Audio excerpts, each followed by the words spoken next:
देख रहे हो इधर ये छोटा सा डॉट, ये हमारी अर्थ है जिधर हम सब रहते हैं। इस पिक्चर का नाम है द पेल ब्लू डॉट और ये वॉयेजर 1 ने खींची थी जब वो अर्थ से 6 बिलियन किलोमीटर दूर था और इंटरस्टेलर स्पेस में एंट्री मारा था। लेकिन ये पिक्चर हमें कैसे रिसीव हुई? अब कोई वाईफाई तो लगा हुआ नहीं है जो हमारी अर्थ पर ये पिक्चर को ट्रांसफर कर देगा 6 बिलियन किलोमीटर दूर से। अगर वाईफाई भी हो तब भी इतनी दूर से कोई पिक्चर ट्रांसफर नहीं हो सकती। 5 से अब तक स्पेस एजेंसीज ने टोटल में 8 रोवर्स लॉन्च किए मार्स पर, जिनमें से 7 सक्सेसफुली लैंड हो गए थे और उन 7 में से 3 अभी भी ऑपरेशनल है मार्स पर। यानी कि डाटा ट्रांसफर हो रहा है और हमें मार्स से अर्थ पर पिक्चर्स रिसीव हो रही हैं। लेकिन किस तरीके से? जो हम अर्थ पे बैठ के मार्स की तस्वीरें देख रहे होते हैं ना, इसके पीछे बहुत सारे प्रोसेसेस हैं। ये नहीं कि बस पिक्चर क्लिक की और हो गया काम। इस पिक्चर को भेजने के प्रोसेस से पहले हमें डाटा ट्रांसमिशन के बारे में समझना पड़ेगा। मार्स की एग्जाम्पल ले लेते हैं। किसी भी सिग्नल को ट्रांसफर करने के लिए 2 चीजें इंपॉर्टेंट होती हैं, सेंडर और रिसीवर के दरमियान का डिस्टेंस और टाइम कितना लगेगा एक सिग्नल को दूसरी जगह ट्रांसफर होने में। अब ये सिग्नल भी स्पीड ऑफ लाइट से ट्रेवल करते हैं जो कि है 3 लाख किलोमीटर पर सेकंड। अब क्योंकि ये प्लेनेट सन के गिर्द रिवॉल्व करते हैं, तो जब मार्स अर्थ के सबसे ज्यादा करीब होता है तो 4 मिनट लगते हैं सिग्नल को ट्रांसफर करने में मार्स पर, और जब वो अर्थ से सबसे ज्यादा दूर होता है तो 20 मिनट लगते हैं। मतलब जब अर्थ और मार्स सबसे ज्यादा करीब हो तो 4 मिनट सिग्नल को पहुंचाने में लगेंगे और 4 मिनट सिग्नल को रिसीव करने में लगेंगे वापस अर्थ पर, तो टोटल में 8 मिनट का डिले आएगा। जब हम फोन पर भी बात करते हैं ना, तब भी यही होता है, सेंडर और रिसीवर वाला काम। क्योंकि सिग्नल भी स्पीड ऑफ लाइट से ट्रेवल करते हैं तो हमें डिले महसूस ही नहीं होता और हमें फौरन अगले बंदे की आवाज सुनाई दे रही होती है। जितने भी रोबोट्स और स्पेसक्राफ्ट आज तक अर्थ से भेजे गए हैं, उनके सिग्नल्स को डीप स्पेस से कैप्चर करने के लिए बड़े बड़े रिसीवर्स की जरूरत थी। तो इसके लिए अर्थ की 3 डिफरेंट लोकेशंस पर डीएनएस यानी डीप स्पेस नेटवर्क को डिप्लॉय किया गया है, ताकि वो वीक से वीक सिग्नल्स को भी कैच कर सकें। पहला गोल्डस्टोन कैलिफोर्निया में लगा हुआ है, दूसरा मैड्रिड स्पेन में है और तीसरा कैनबरा ऑस्ट्रेलिया में। इन डीएनएस को डिफरेंट लोकेशन पर इसलिए लगाया गया है क्योंकि अर्थ रिवॉल्व तो करती है सन के गिर्द, लेकिन साथ में रोटेट भी करती है। इसलिए अर्थ की कोई भी साइड हो वो डीप स्पेस से सिग्नल को कैच कर ही लेती है। अब ये तो देख लिया हमने कि डाटा सेंड और रिसीव किधर होता है। अब ये समझते हैं कि डाटा किस फॉर्म में आता है अर्थ पर। मार्स के इन रोवर्स की एग्जांपल ले लेते हैं। ये है परसेवरेंस रोवर। देखने में तो ये रोवर एक रिमोट कंट्रोल कार जितना लगता है, लेकिन एक्चुअल में ये इतना बड़ा है अगर इंसान से इसको कंपेयर करते हैं तो। इसको बनाने से लेकर मार्स तक पहुंचाने में $2.4 बिलियन की कॉस्ट आई है। तो देखते हैं कि ये रोवर एक्चुअल में किस तरह काम करता है। पहले तो ये रोवर एक पिक्चर को कैप्चर करता है मार्स की सरफेस या उसकी सराउंडिंग की अपने हाई डेफिनेशन कैमरा के साथ। ये पिक्चर रोवर की ऑन बोर्ड मेमोरी में सेव हो जाती है। फिर ये जो पिक्चर खींची गई होती है, इसको कंप्रेस किया जाता है इसके साइज को रिड्यूस करके,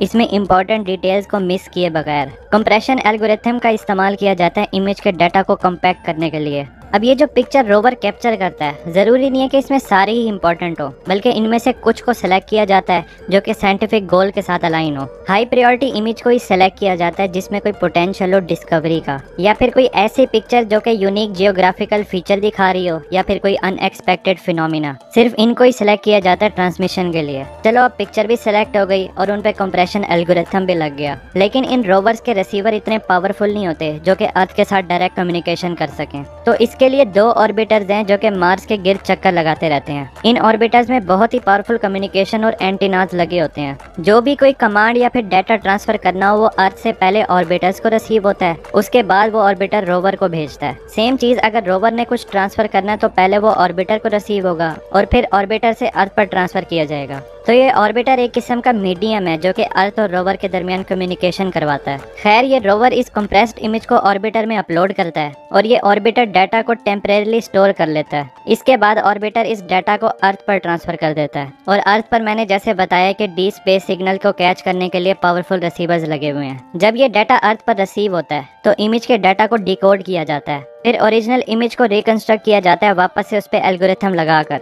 और साइंटिस्ट इसको एनालाइज करते हैं मार्स के इन्वायरमेंट और सराउंडिंग को स्टडी करने के लिए। इस पिक्चर को पब्लिकली अवेलेबल भी कर दिया जाता है ताकि आम लोग भी देख सकें कि मार्स किस तरह दिखता है। ये जो रोवर्स हैं मार्स पर, इनकी फिक्स मेमोरी होती है। इतने सालों से तो ये काम कर रहे हैं, फिर पिक्चर्स भी बनाते हैं और साउंड भी रिकॉर्ड करते हैं। इनकी मेमोरी तो फुल हो ही जाती होगी। इसके लिए इनके पास ना एक हल है, इनको डिसाइड करना होता है कि कौन सा डाटा रखना है और कौन सा डाटा डिलीट करना है। रोवर्स के अंदर ना एक सॉफ्टवेयर प्रोग्राम इंस्टॉल है जो कि डिसीजन लेता है कि कौन सा डाटा इंपॉर्टेंट है based on data priority, scientific values. जो डाटा इंपॉर्टेंट भी है और उसको डिलीट करना है तो ये मेक श्योर करता है कि वो डाटा ऑलरेडी सक्सेसफुली ट्रांसफर हो गया अर्थ पर। आप में से कुछ लोग ये जरूर सोचते होंगे कि ये रोवर्स अर्थ पर बैठकर चला रहे हैं लोग रिमोट के जरिए, या फिर ये बिल्कुल ही इंडिपेंडेंटली अपनी मर्जी के साथ काम कर रहे हैं, और ये डिसीजन कैसे लेते हैं कि कौन सी इमेज कैप्चर करनी है और कौन सा डाटा ट्रांसफर करना है अर्थ पर। इसका जवाब है ये दोनों चीजें। रोवर्स को अर्थ से भी कंट्रोल किया जा रहा है, मतलब वैसे नहीं कि अब लेफ्ट जाओ या अब राइट जाओ, ना ही ये टोटली इंडिपेंडेंट है, बल्कि इन दोनों का मिक्सचर है। पहले तो अर्थ से इसको कंट्रोल कैसे किया जाता है उसको देखते हैं। अर्थ पर जो मिशन प्लानर्स हैं और इंजीनियर्स हैं वो रोवर्स की एक्टिविटीज को पहले से ही शेड्यूल करके रख देते हैं कि इसने दिन भर आज ये काम करना है। मतलब एक कमांड सीक्वेंस मिल जाता है रोवर को कि इसने आज इस लोकेशन पर जाना है। साइंटिफिक ऑब्जर्वेशन, डाटा कलेक्शन और कम्युनिकेशन एक्टिविटीज सब पहले से डिफाइन कर दी जाती हैं, और ये रोवर इंडिपेंडेंटली इस तरह काम करता है कि उसने किसी सिचुएशन में खुद ही डिसीजन लेना है उस बेसिस पर जिस डाटा से इसको पहले से ही ट्रेन किया हो, प्री डिफाइन रूल और एल्गोरिथम की मदद से। जैसे कि रास्ते में आए किसी ऑब्स्टिकल से किस तरह बचना है, या कोई न्यू सिचुएशन आ गया है तो रोवर खुद ही डिसीजन ले, वेट न करे अर्थ से कमांड आने का। सिंपल अल्फाज में बताऊं तो इसकी एग्जांपल इस तरह हो सकती है। रोवर ने कोई पिक्चर क्लिक की इंडिपेंडेंटली किसी फिनोमिना की, तो साइंटिस्ट उसको देखेंगे और रोवर को टास्क देंगे कि उस लोकेशन पर दोबारा जाओ, मेजरमेंट्स लो, मजीद पिक्चर्स खींचो और फिर डाटा को अर्थ पर ट्रांसफर कर दो। तो रोवर इंडिपेंडेंटली उस लोकेशन पर जाएगा, किस रास्ते से जाना है, ऑब्स्टिकल से कैसे बचना है वगैरह सारा वो इंडिपेंडेंटली करेगा। तो इस तरह ये रोवर्स मार्स को स्टडी करते हैं, फिर डाटा को ट्रांसफर करते हैं अर्थ पर, और हमें न्यू डिस्कवरीज देखने को मिलती हैं। अगर मार्स के बारे में आपको और जानना है कि इंसान किस तरह मार्स को टेराफॉर्म कर उस पर रह सकते हैं, इसमें मैंने डिटेल में वीडियो बनाई है, आप यहाँ से चेक कर सकते हैं। और अगर स्पेस के बारे में आपको जानने का शौक है तो इस पर मैंने पूरी प्लेलिस्ट बनाई है स्पेस वाली, आप इसको भी देख सकते हैं। फिर मिलते हैं स्पेस में। Thanks for watching.